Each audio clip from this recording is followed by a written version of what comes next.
Right, thank you so much for coming at such short notice. I'm going to read out a brief statement, then I'll take some questions. Today I'm announcing that I'll be stepping down as Premier and as member for Rockingham.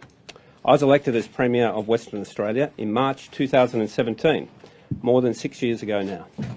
Prior to that, I served as Opposition Leader for more than 5 years.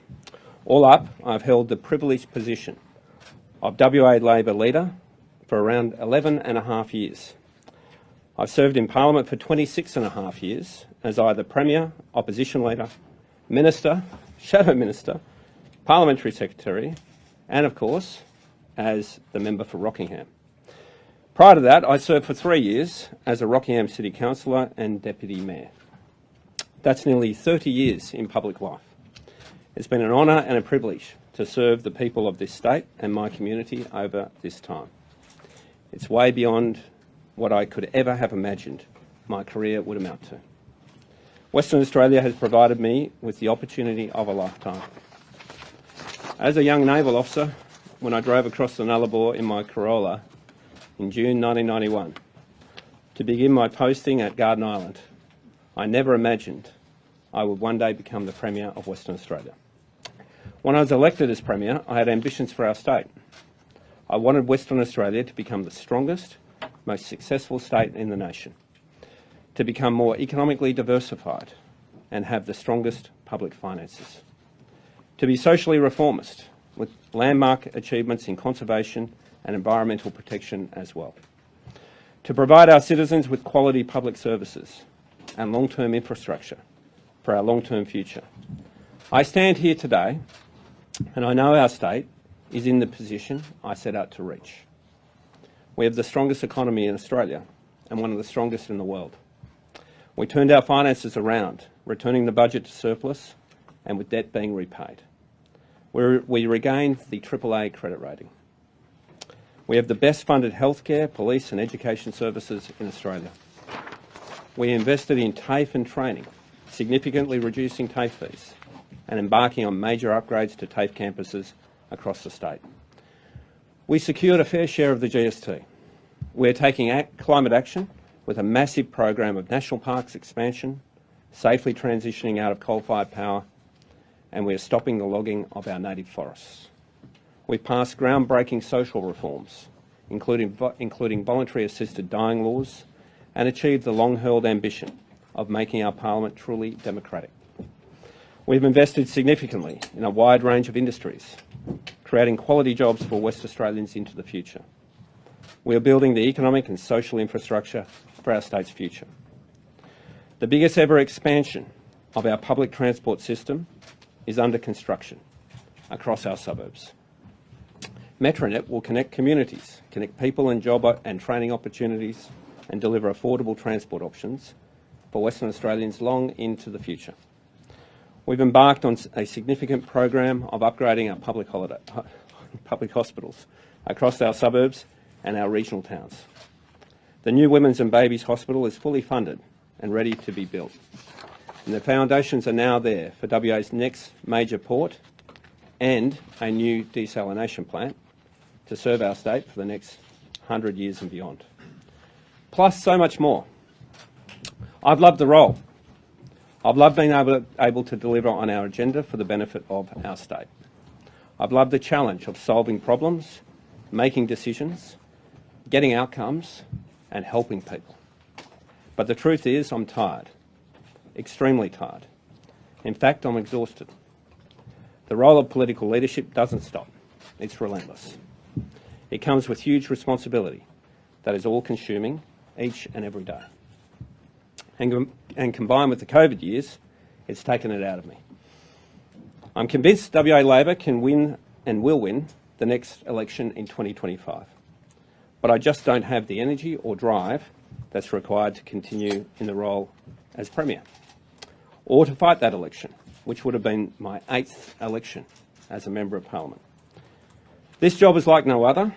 After 7 elections across nearly 3 decades, now is the right time to step away from the job that I have loved. Therefore, I'll be resigning as Premier and Member for Rockingham. This week will be my final week. It's not a decision I've taken lightly. I've been considering it for quite a while, but I needed to hand down the state budget before I made a final decision. In taking this step, I know two things. WA is stronger and more successful than ever before, and the government has a great team and can very, very easily replace me. I'd just like to acknowledge and thank a few people before I take some questions from you. To all my ministerial and caucus colleagues, thank you for the support over nearly 3 decades. The Cabinet team I leave behind is full of quality, experience and energy, ready to take the state forward. To my staff, can I pass on my deepest thanks and gratitude, especially my Chiefs of Staff as Premier, Guy Houston and Daniel Pastorelli, both brilliant people. To the West Australian branch of the Australian Labor Party, its members and affiliated unions, thank you. All of us in public life are nothing without the party and its members and supporters. I'll be forever grateful and very loyal. I am honoured to have led the WA Labor Party for as long as I have. To the WA public sector, its workers and leaders, thank you. The global pandemic that was COVID-19 forced us to change how we would normally govern. The dedicated efforts of leaders in the WA public sector played a significant role in WA's world-leading response and management. So thank you very much. To the business community who have worked collaboratively with my government and helped make our economy as strong as it is today, thank you. To my political opponents, past and present, thank you for your contribution. People who take on a role in public life are taking on a responsibility that is deserving of our respect. To my family, can I pass on my love and thanks? Being Premier takes a huge toll on your family life. No one can do this job without the support and understanding of their family. To my wife Sarah and our 3 children, Samuel, Alexander and Amelia, thank you for everything over so many hard years. To Sarah's parents, Gwen and Neil, and her late brother Dean, thank you. To my mother and father, Dennis and Mary and Dennis, and my brother Michael, thank you so very much. To the people of this great state, thank you. Wherever you live or whatever you do or however you vote, thank you. It's been an absolute privilege to serve as the 30th Premier of Western Australia. I'm so grateful. I'll take some questions. Was there a light bulb moment? I know you said you've been considering it for a while, but was there something specific? Thanks, Jeff. Look, it sort of builds up over time. I didn't want to, I sort of worked out I didn't want to fight the next election. And so the next election is, 20 months away or so. So therefore, at what point in time do I leave? And I wanted to give my successor, whoever that is, the opportunity to cement themselves and create their own way and their own agenda and enough time to bed themselves in. As I said, that was a long statement, but I've basically been in public life in one way or another for 30 years. So it's been the vast majority of my working life. You get, anyone who does the same job for 30 years, as you will understand, would maybe get tired and maybe look to the future. 3 years as a Rockingham City Councillor, and I'm very grateful for that, Deputy Mayor, and then 27 years basically as an MP. And in that time, I've never been a backbencher. So it's full on. Premier, it's a great job. It's beyond anything I could ever have imagined would happen to me. I grew up, my mum and dad and my brother were wonderful. I grew up in little country towns in northern New South Wales, and the idea that you'd one day become the Premier of Western Australia was so far removed from my thinking that it was just, I might as well become an astronaut. It's so ridiculous, the idea. But it happened to me, and I'm so grateful. I'm so grateful. And the state's been wonderful to me, and the people here are just so sweet and so wonderful. But I'm just exhausted by it. And the family aspects of it, you mentioned the fact that you missed out on a lot of that. Is that some sort of guilt that you want to try and make up for? Is that how you'll be spending the time now, a lot of family time? Yeah. I don't know if I put it that way. No, it's not that way. It's just, you do spend a lot of time away, but a lot of people do. When I was in the Navy, I used to stand on the wharf because I was, I was never posted to a ship. but I'd stand on the wharf and the men and women on the ships would sail away for 6 months. 6 months. My life's nothing like that. Nowhere near as difficult. And there's a lot of people in FIFO or industry or whatever it might be who have much tougher lives than me, but you know, you basically, when you do the same thing and you do it for a long period of time, you sometimes get tired of it. You know, you get tired, not tired of it, tired. So, you know, I need to recognise that. And because I didn't want to fight the next election, even though, as I said, I'm confident that we'd be successful, I had to pick a time, and we just passed the state budget. A lot of things have been done. Now's as good a time as any. So can you provide us any further detail on the timeline of this decision and what's next? I'll leave Parliament and leave the role by the end of this week. It's then up to my colleagues to select my replacement, and I'm sure they've got lots of great people to choose from, as you can see. In terms of what next for me, I'm going to have a break. So I'm going to have a break for a while. I don't know what else I'll do. I don't want to finish work completely. Once I'm rested and recuperated, I'll look for something else to do. And did you come to this decision earlier this year in the lead up to the budget, or? Yeah, it was a few months ago, but I had to do the budget. You might recall I went to China and a few things like that. But I sort of made that decision, and that was about a matter of timing, whether I did it in the middle of the year or at the end of the year. But once you make a decision in your head, it's hard to then hold out, you know, implementing it. And I wanted to also make sure that my successor has enough time to embed and understand the role. And, you know, they're very experienced, all the people around me, very experienced ministers and so forth. But being the Premier, it's sort of got that 7 day a week, every waking hour aspect to it. And so, you know, it takes a little while to understand that and to get yourself used to it and make sure that you're prepared for what may come. You say that you're tired. Who succeeds you as Premier and member for Rockingham? I'm sorry, mate. Do you have a preference for who succeeds you as Premier? I'll leave that to my colleagues, and I'll leave that to the party. You say that you're tired, you're burnt out. From our perspective, that doesn't, you know, I've not seen any of that in the lead up. Where has that kind of been manifesting in your life? Like, how long has that been kind of dragging on you? Well, I'm glad you didn't see it. No, I'm very pleased. It shows that I've hidden it well. Well, you know, sleepless nights. You know, excess worry about things. The COVID experience, that, you know, basically 3 years of every day standing here or wherever it might be, having to deal with all that and all the pressure that was associated with that drained me a lot. But just being the Premier has drains you. I'll tell you something. I'm not naturally a combative person. I don't think I'm naturally a combative person. I'm not naturally confrontational. But every day, I have to engage in argument and debate and confrontation in one way or another, and I'm kind of tired of it. So that's political life. If you don't want to do that, don't get into politics. And so I'm tired of that endless confrontation and the endless, you know, being frustrated about things or issues or whatever it might be. So it's probably better for me now that I say farewell before I start showing it. What words would you use to describe that almost 30 years? Like, how do you reflect that? How would I describe it? It's been wonderful. You know, wonderful. I was interested in politics as a kid. I liked reading the newspaper.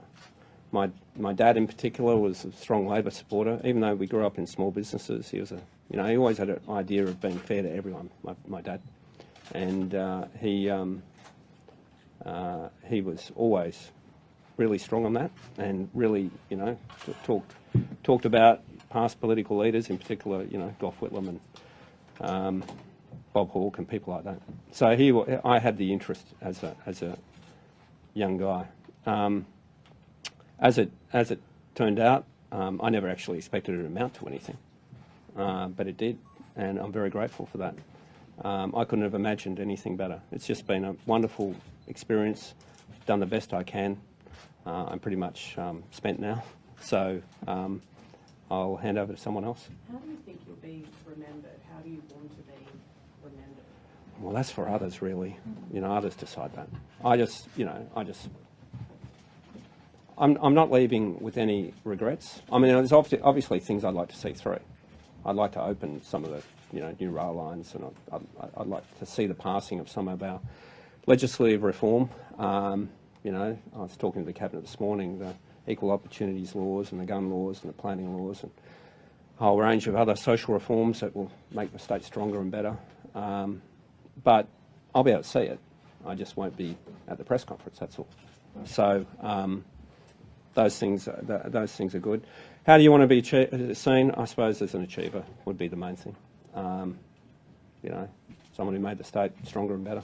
Maybe we often hear that someone's legacy is for others to decide. Are there any achievements that you look to specifically as ones that you would like to be remembered as legacy of your political career? Probably the ones I read out to you in my opening statement. There's so many things you do in political life. I was a minister. You probably don't remember, James, but I was a minister back in the 2000s and did lots of things in the education and racing gaming and environment portfolios. I was minister for 3.5 years back then. And now as Premier, the government's done lots of good things. I just wanted to leave the state better than I found it. That's all I wanted to do. And do good things along the way. Because politics is about doing good things. If you can do good things, if you can make life better, if you can fix future problems, if you can use your skills and abilities to improve the place for the long term, because you should think long term, well then that's a good thing. I'm very proud of the, I think I'm kind of known more for economic things, all the things in terms of, the public finances and economic activity and all that sort of thing. I think that's something I'm kind of known for. I'm actually very proud of some of the environmental things.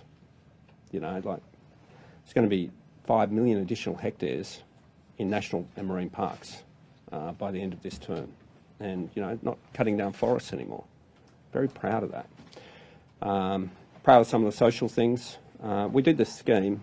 I was thinking about it this morning. We did this scheme to ensure that a foster child gets supported to the age of 21. Previously, they were only supported to the age of 18, so now the family will get financial support. So if you're a foster kid, you can stay in care till 21. A lot of those things have been done, a lot. And, they all pass by because governments do so much, but there's certain things that, made a difference. I was very proud to actually be part of the government that built the railway to my electorate back, 15 years or so ago. Those sorts of things are great. I want to especially acknowledge the people of Rockingham. They've been great to me, just great.